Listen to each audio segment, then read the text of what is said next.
사랑의 하나님, 주님의 자비와 용서는 무한하시어 우리가 기대하는 것보다 항상 풍성하게 베푸시나이다. 비오니 우리가 모든 이기심을 버리고 기꺼운 사랑으로 이웃을 섬기며 마침내 주님이 주시는 큰 상급을 얻게 하소서. 주 하나님, 예수 그리스도께서는 스스로 낮아지심으로 섬김의 본을 보여주셨나이다.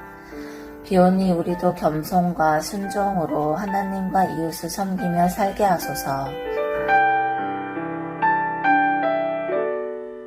주 하나님, 주님의 사랑은 감히 다 헤아릴 수 없나이다. 비오니 우리를 모든 탐욕에서 지켜주시고 오직 주님만을 섬기게 하시어 주께서 맡기신 재물을 잘 관리하는 충직한 청지기로 세워주소서.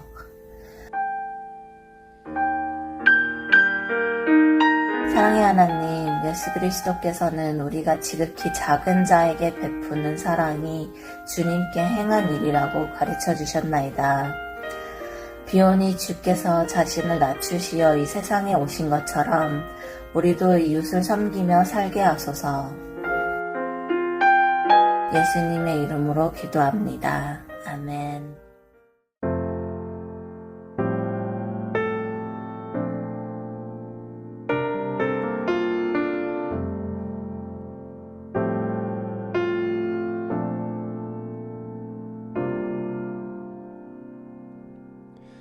이 땅 위에 오신 하나님의 본체, 십자가에 달리사 우리 죄 사하셨네.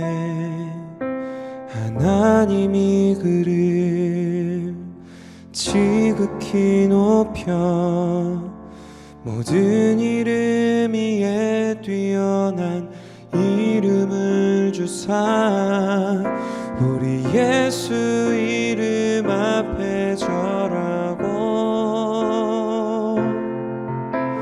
모든 입이 주를 시네.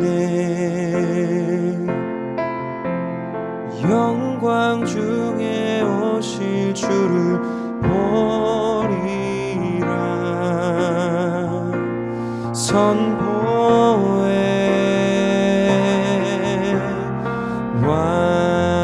왕께 만세. 존귀와 위엄을 찬양해. 왕의 왕께 만세.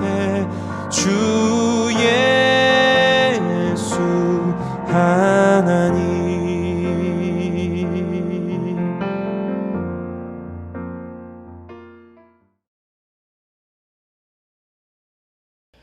한번 예수님을 가만 생각해 보십시오. 그리고 예수님 주위에는 어떤 사람이 있을까 한번 생각해 보세요.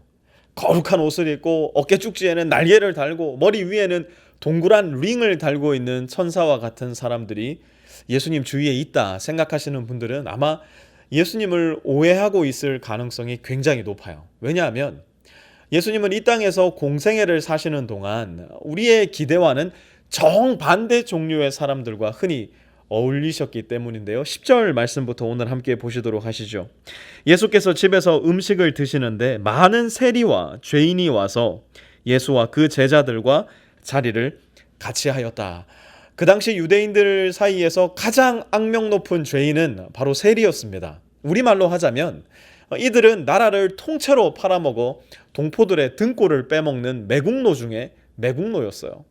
다른 사람 다 용서해도 저 인간들 용서 못한다 하는 종류의 사람이 있었으니 바로 세리가 그러한 사람들이었어요. 그러니 세리의 이마에는요 늘 죄인이라는 보이지 않는 이름표가 붙어 있었다고요. 또한 유대인들의 관습상 만천하에 드러난 죄인들과 한자리에 식사를 한다는 것, 그 자신도 그 죄인과 동일한 존재임을 인정한다는 뜻이었기 때문에 최소한 자기가 하나님의 백성이다라고 고백하는 유대인들에게 이 일 상상할 수도 없는 일이었어요. 그래서 바리새파 사람들은 이렇게 말을 합니다. 어찌하여 당신네 선생은 세리와 죄인과 어울려서 음식을 드시오? 이 질문의 뜻은 당신네 선생 예수는 자기가 죄인임을 인정하는 것이요? 라는 의미를 가지고 있는 것이었어요. 그러자 예수님은 이렇게 대답하세요. 건강한 사람에게는 의사가 필요하지 않으나 병든 사람에게는 필요하다. 가장 골치 아픈 사람이 어떤 사람인 줄 아십니까? 아픈데 안 아프다고 우기는 사람들이에요.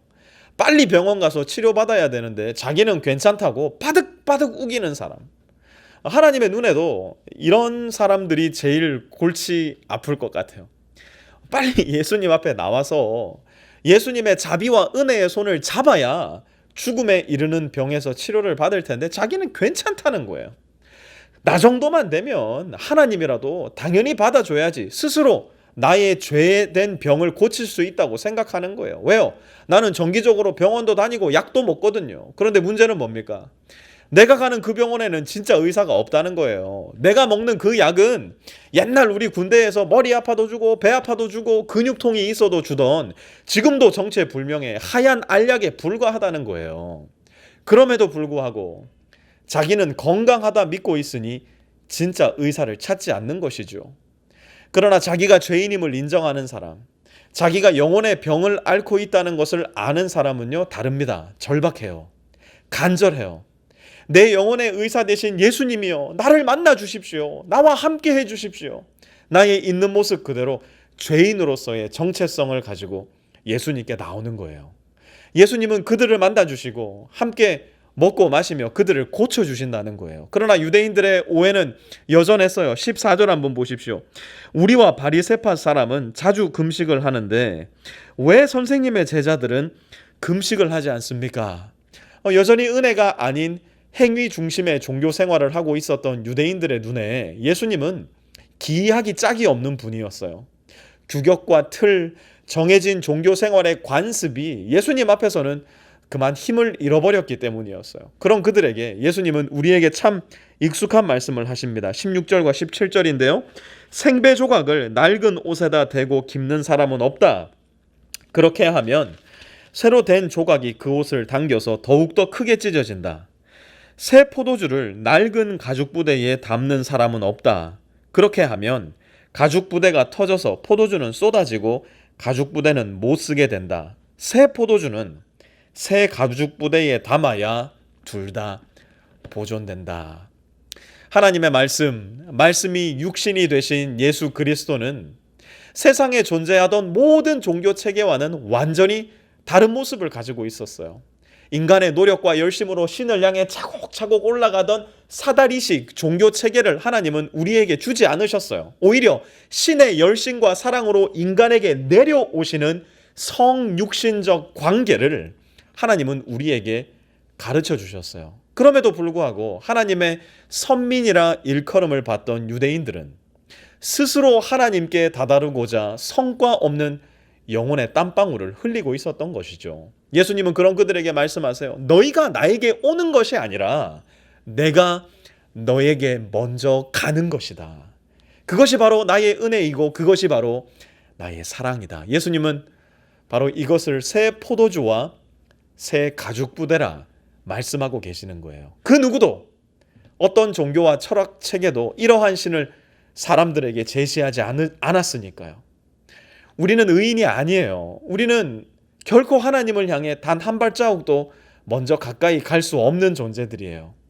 하나님께서 예수님을 통해 우리에게 성큼 먼저 가까이 다가오신 것이에요. 이것을 알고 인정하고 믿음으로 예수님을 받아들이고 믿을 때 예수님과 함께 먹고 마시는 우리 일상의 은혜의 삶이 시작되는 겁니다. 내가 죄인임을 알 때, 내가 영혼의 병을 앓고 있음을 인정하고 영혼의 의사 대신 예수님을 믿을 때 우리도 비로소 예수님과 함께 앉아 먹고 마실 수 있게 되는 겁니다.